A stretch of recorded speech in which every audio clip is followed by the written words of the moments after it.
Look at that horizon.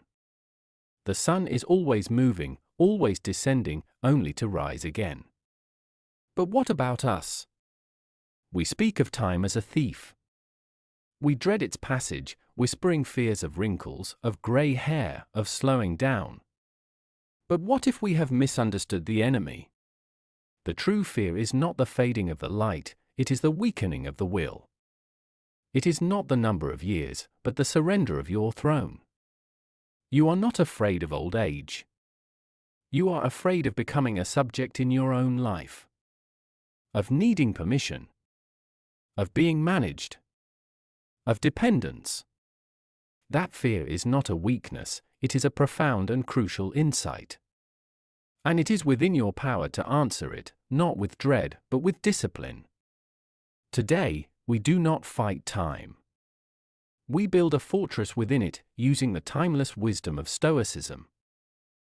Lesson 1. Build your fortress in the mind. Your body is a ship that will, by nature's law, weather and slow. You cannot command the sea or the storm. But you can be the unshakable captain in the bridge. Your fortress is not made of bone and muscle, but of perception, judgment, and character. This is your true citadel. A weak mind sees a stiff joint and thinks, "This is the end of my freedom." A fortified mind sees the same joint and thinks, "This changes my method, not my mission." Start building that fortress now. Every time you choose reason over rage, purpose over pity, acceptance over anguish, you lay another stone. Your autonomy will not be taken from you, it can only be surrendered from within. Fortify the gates. Lesson 2. Radically accept what you cannot command. Stoicism begins with a simple, liberating division: what is up to us, and what is not. Your hair will turn silver. Your skin will map your journeys. Some days, your energy will be a tide at low ebb. To rage against this is to scream at the sky for turning dark. It is a waste of your precious, finite power. Direct that energy not at the immutable fact of aging, but at your response to it.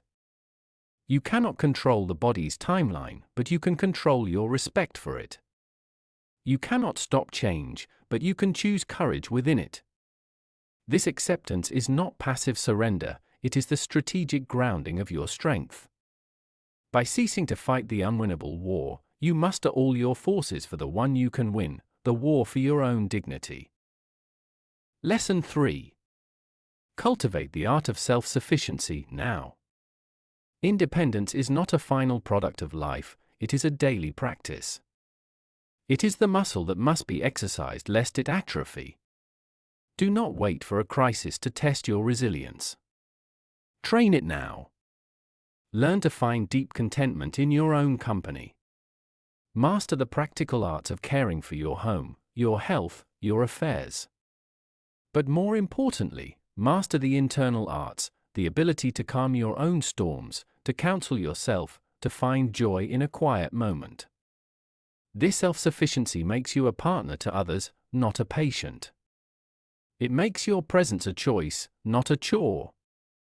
Each act of competence today is a brick in the wall that will shelter your autonomy tomorrow. Lesson 4. Reframe your purpose with every season. A tree does not despair when it stops growing taller, it focuses on deepening its roots and spreading its branches wider. Your purpose is not tied to the agility of your 30s or the stamina of your 40s. Your purpose is to live with virtue, with wisdom, justice, courage, and temperance right where you are. The athlete becomes the coach. The builder becomes the mentor. The fire becomes the enduring, warm hearth. Ask not, what can I no longer do? Ask, what can I now do better because of who I have become? Your evolving role is not a demotion, it is a strategic reassignment of a seasoned soul. Lesson 5. Choose your exit with the same will you lived. We enter this life without consent, but we can shape our departure with intention. To face mortality with clear eyes is the ultimate act of freedom. Have the difficult conversations. Set the directives. Order your affairs not as an admission of defeat, but as a final, sovereign command over your domain. This is not morbidity, it is the final piece of a life lived on one's own terms. It relieves others of the burden of guessing and grants you the peace of a path chosen by your own will.